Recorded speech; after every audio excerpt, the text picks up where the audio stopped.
Hello and welcome back to the channel. Today I'm giving Martin as many pawns as he needs to beat me. We'll start with 23 pawns and add some each game. I'll start with d4. And the way I see it is that if my knights are going to be developed and my bishops are going to be developed and they're just going to be met by a bunch of pawns, then there's really no point. So I'll just push my pawns. Oh, he took back. Okay, let's push another pawn. Okay, he didn't take back this time. Let's take. And he plays e5. Okay, Martin might actually be playing this a little bit better than I expected. Let's try g3 on for size. g4, okay, h3. Okay, he leaves this pawn hanging. I mean, I'm just going to start by pushing my pawns. I don't see what the downside could possibly be. We'll take, and we'll promote to a queen. I mean, that's kind of what I was expecting would happen. I thought it'd happen a little bit sooner, but let's go ahead and munch up all of these pawns. All right, and now let's shift our attention to the king side. Take all of those pawns. All right, and now let's munch up all these pawns in the center. All right, we've left him with one miserable pawn. We'll go ahead and checkmate him now. All right, after that performance, let's give him at least a full row of pawns. All right, we're back, and we've given Martin a full extra row of pawns, but to be honest, I don't think his performance will change very much. Last time when I put a pawn in a position where it was completely free, he actually took it. So I'm going to set it up this time with c3. Okay, we get g4. We'll play d4 now. Okay, that's what I was expecting. g5. We'll go ahead and take on e5. And my dream is to take all the way down to b8 again and then just consume all of his pawns. Nice. Dream come true. Excellent. All right, let's go ahead and take all of these queenside pawns. All right, let's shift our attention now to the center. All right, we've reached a bit of a standstill, so these pawns have done what they were going to do. I think we just need an extra pawn in the game now. We'll play e3. Great, we'll take, and f5. Double en passant is possible with check. Let's take with the g5 pawn. All right, we'll take on f6 now. He actually just moves the king over, which drops d7. And we do have two queens on the board here, so there should be mate fairly quickly. Check, push him over. Where's my mate, though? Let's take on e6 because this pawn is pinned. Check, mate. All right, let's give him one extra full row of pawns. All right, he's back now with an extra full row of pawns, and I personally like to see the bright side of things. Yes, he's got an extra full row of pawns, but it means that pawns can now have a sooner interaction, which means it's more likely I can make it all the way down and queen. So let's start with d3. Okay, we're met with a3. This is protected, so no worries. We'll start. Let's see, what's our actual path here? Maybe here, and then take all the way down this way. Let's take on e4. a4, we'll take. Okay, this is actually a threat now, because if takes, it's kind of forced promotion. I guess I could play knight to d2, but I'd rather take on c3 and get that off my back. Okay, g3, kind of a threat, but to be honest, he's not going to mate me even if my king comes out, so I'll keep taking on c6. Okay, takes with check. Ooh, he actually recaptures. Okay. So we need a new line of sight. Let's take on d4 and see if we can make our way down to h8 this time. That wasn't even close. Okay, he takes right back. I think the last pawn that we can really use is the g3 pawn. Takes. And then maybe we can play e3. So let's try g3. Takes, sure. Check, I'll move back. h4. e3 isn't possible anymore because it just loses a piece outright. And then c3 just loses a pawn for fun. But I'm still pretty sure that we can win this. Let's see, I could even take on f4 potentially, and he might not recapture, but I'd like to see if I have any better options on the table. I mean, it's Martin, so truth be told, I can probably just wait. For example, instead of just sacrificing my bishop on f4, I can put more pressure on it by playing knight to h3. And then if g4 or e4, either one, I take on f4, and let's say he had played g4, takes. I do lose a piece for two pawns, but with this many pawns on the board, something like that is kind of inevitable. So let's play knight to h3. We get h5 in response, and we'll kind of just develop here normally. All right, b3 is right away a free pawn. We'll just take. And I guess I should recapture with the pawn so my rook can get into the game. Okay, he doesn't even bother defending. So scratch that. Let's take with the knight. Bring the knight out into the game.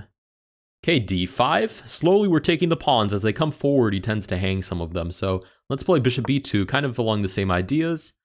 c5. If takes, I can't take because this pawn still defends. Okay, So let's continue development. Queen to c2. h6, fair enough. Problem is he's got enough random pawn moves, like this is fine, this is fine, this is fine. a5 is, well, maybe not fine because knight takes. But he's got a lot of random pawn moves that still make the cut. They'd still be fine for him to play. Let's bring our rook towards the center. Can't be the worst idea in the world. Like right there, h7, random pawn move, but doesn't really give me any opportunities. Let's just bring the king back for now. King back to g1. Finally, we get a free pawn. Let's take. d3, another free pawn. We'll take. f5, free pawn on e5. I'm hesitant because I don't really like the pawn storm, but I should have enough pieces here that I can control it. Okay, b4. And I really don't think I have a choice but to retreat. So we'll go ahead and play knight back to c2. f4. We do have the option now to sacrifice like we talked about, which would weaken his pawn structure significantly and would get some pressure off my king. So I'll go ahead and play that. And he completely ignores it. Okay, pawn to b5. We'll take on d5 with the same idea. Pawn takes, queen takes. We still get, well, at that point it would be 3 pawns for a knight. But he doesn't bother taking, so our next victim could maybe be c7. Takes, but then I can't really take because he can just recapture. So let's just move the knight back to e3. Okay, a5 is free, which means b5 is free. g4 is free because there's 2 attackers, only 1 defender. a6 is an actual problem. But maybe I can just take. Takes, queen takes on b8. f6 is kind of forced, so that check, he has an escape square. I don't need to sacrifice a rook. I'll take on c5. b6 is kind of annoying. Okay, I'll just move the queen back. Fine. Queen back to d3. I concede. All right, and now I'll take on c5 with the rook. King moves to d8 onto the pin, but I guess there's no way for me to take advantage of it, so we'll just take on b4. All right, we get f5 in response. I really don't have to move this knight because it's Martin, but I will because it's objectively the best move. Okay, f4. He might actually have an idea here of pursuing the knight. And I think I can just play knight to c4 now is fine. King to e8. Go ahead and sacrifice. Okay, he doesn't take back, but the idea was if takes, I'm threatening to take on c8. d6 falls, I can move my rook over. e6 falls right after. That's not how the queen moves. e6 falls right after.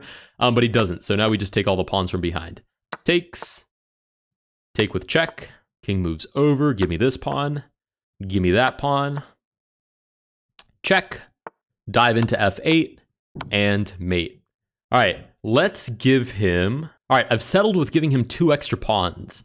If I'd given him a full row, it would have been forced mate right here on f2. I guess I would move first, so I could have taken my way out of it, but I'd rather get there when we get there. We'll start with these 2 pawns. Let's play takes, because he doesn't have enough defenders on this pawn. Okay, takes. He plays d4. I'll take on f4 now. Okay, and he does recapture. Okay, let's do the same thing on d3. Plays d5. I'll take on e4, and he takes back. Okay. Let's play now c3 and try to continue to weaken the center that he has, which he allows, so we'll take, and take. h3 is just a free pawn, but I could also keep capturing, and if takes, I just recapture, so I'll keep taking. Nice. Okay, I can just promote here, but then if he takes, knight d2 is forced, takes, should be fine. We'll go ahead and grab that extra queen, knight to d2. The audacity. The audacity to promote to a knight. We'll take with the queen. a6. Okay, now I can just munch up these pawns. Takes. Okay, we do have to address this. f3. If takes, that's a fork, and it forces queening. So I'll take on h3. All right, and I'll take on g4. This is free. Walks into a fork, but he didn't see it. Let's just keep taking. If I lose the knight, I lose the knight. It's not the end of the world. Takes, he doesn't even follow through on the knight, so we'll play knight to b3, looking for c5. That's free. That is also free. And there should be mate here in a moment. Let's see. Takes. Dive in with the queen. Creates an escape square, but now it's just mate in 2. And mate. All right, let's give him... All right, we've given him 2 extra pawns. I think that's reasonable, because there's still no mate on the board, but there is this issue to deal with, this kind of double attack going on the first move. I think this one is more pressing because it traps the queen, whereas this one is just check, I sack the bishop, and I should be fine. So, I'll get rid of one of these 2 pawns first. Let's go towards f3. Not for any particular reason, just seemed like a decent move. Takes on c2, kind of forces a recapture here. e3 is check, I'll take. And he doesn't take back, which is actually huge for me. This is not a problem. Takes, I'll recapture. So I'll keep taking. I'll take on f4. e4, he quote-unquote ignores it, kind of. There's still e3 incoming. King back, f2 is pretty annoying. So if e3, I'll probably just have to sacrifice. In the meantime, I'll keep capturing. Okay, let's take on f3 now. We do get e3. If I sacrifice, d4, king back, d3, that should be fine. I'm not particularly nervous about that. Okay, takes. c3 is an issue. Okay, let's move the queen over. And we get a3. This is kind of big for us because it gives us breathing space. I'm just happy to have a moment to breathe here for a second. Let's see. I'm assuming bringing the bishop out, the knight behind, and then maybe tucking the king back in the corner is fair enough. We just have to hold down this position for long enough to allow him to blunder. c4 forces me back, okay? c5, this knight has nowhere to go. This knight can, so we'll develop it. There's this fork sitting on the table, so we'll keep the knight back. a4, there's no blunders yet. b3 is incoming, at which point I'd have to sacrifice. Let's put the king in a corner. d3, and that just invites a sack, to be honest. I can't just keep moving the queen back until he promotes, so I'll sacrifice this knight. Ooh, he doesn't take. Okay, we'll move the knight right back then. d6, let's play h3, try to hold down g4 with these two pawns. I can get the rook out, but I don't tempt Martin by bringing my king out. I keep the king in the corner. b3 forces a sack pretty much. a2 is interesting. If I take, I still lose the knight, just as I would have if he had taken, just in a slightly different order of moves. Ooh, he doesn't take. Okay, a5, takes, queen comes into play. Excellent news. We'll take again if he allows me to, sure. g4 is pretty well controlled, so I'll take. f4, he doesn't even recapture, sure. Let's start sacrificing here. I need to get pieces into play. Okay, he doesn't even take back, we'll take with the knight. Take back. This is a free pawn, cool. We've allowed him pretty much now to make enough blunders where I have plenty to capitalize on. He couldn't allow me there to promote with mate, so he recaptured. Let's take on b6 because that's free. a8 is also free. And I'm more interested in getting deeper into the position. I could have taken on c4 there, but I don't think he's going to be faster than I am. So we'll play the knight back. This will be purely a defensive piece, and it's already gone. g5 hits the rook. Do I care? Not really. I kind of want to just take and play queen to a4 looking for mate. So I'll take. Queen to a4 looks for mate. b5 tries to stop it, and mate. All right. I think now we have to give him 2 extra pawns just to keep it symmetrical. All right, we've given Martin 2 extra pawns, the g3 pawn and the b3 pawn. I don't think I have to state the obvious, but clearly there's mate here in 1. Vice versa, it works exactly the same. But either way, there's a checkmate here in 1, which I can't allow. So I pretty much have to take here. If I take, he'll recapture. Maybe I can take out of the way. The problem is, if I take with the pawn, f2 is also mate. So I have to keep the pawn on that square and pretty much sacrifice whoever I need to sacrifice to make that not happen. So we'll start with this pawn. Okay, he takes back, setting up mate. I might even have to sacrifice the knight to try to hold out. Let's take on e3 next. Ooh, he takes with check. Okay, if I take, check, there. Oh, that's mate. Okay, but check, recapture is forced. g3 is check. I have to move back, and that is mate. Okay, technically the challenge ends here, but honestly, I want to try that again. I feel like I could have done better. Let's try that one more time, just one more time. Okay, we're back in the same position with the same problems. This time, let's start by taking on e3. Oh, very nice. He takes on a2. Oh, he takes on a2. Everything is on my side again. Okay, let's play now. I have to be careful here because it's really easy to mess up anyways. Let's take on f4. If takes, g3, I have that under control with the pawn and the king.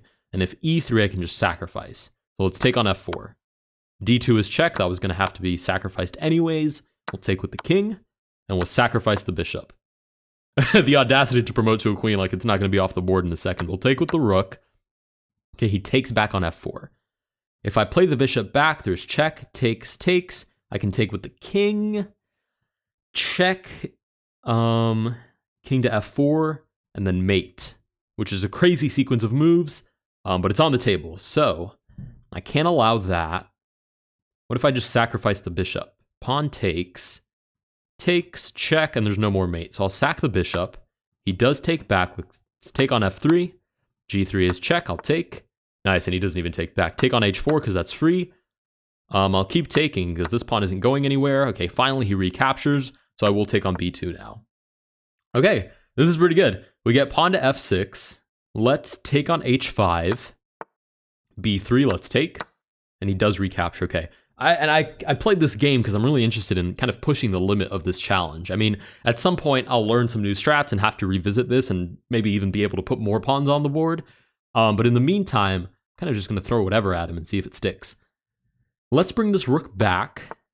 We get king to f7, already a suspicious move. Let's bring the king back as well. All right, and I'm kind of just holding on to the position until he blunders. Let's play bishop h3, controlling g4. a4 is a problem because it sets up b4, a3. Eventually that's going to promote.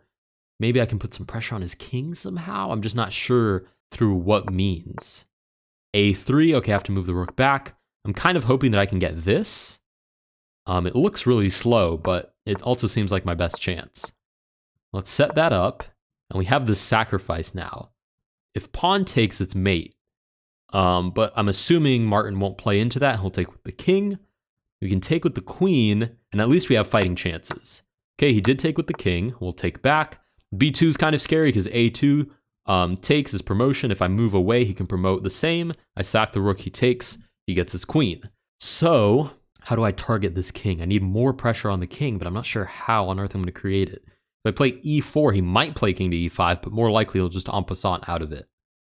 Let's play knight to h3 and see if we can stack some attackers on this g5 pawn. Okay, he plays h6, actually, weirdly enough, defending the original idea. I could also just dive into e8 and see if I can distract him by taking his pawns. Let's try that. Okay, e5, I'll take.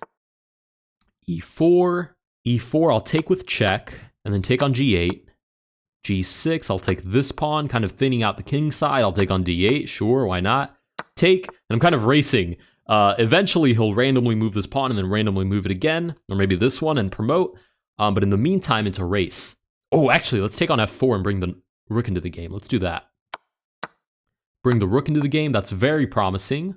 This is actually super deep, because the idea that I had was rook to h7, check, king to d5, and then mate. But it's not mate anymore if you can play king to d4. Let's take. Ooh, let's take again. This blocks off the escape square. I think rook to h7 works all the same. Check. And mate. All right, nice.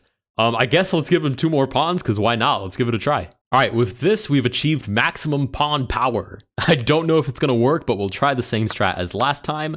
And he right away bites into f2. King takes f2 is forced. g3, if I move back, it's mate, so I'll at least capture. I have to move back, and that's checkmate. All right, it took Martin technically 45 pawns. He did beat us with 45 pawns. And then we beat him back, so ultimately it took him 47 pawns to get checkmate. If you guys did enjoy this video, please consider liking and subscribing, and I will see you guys in the next one.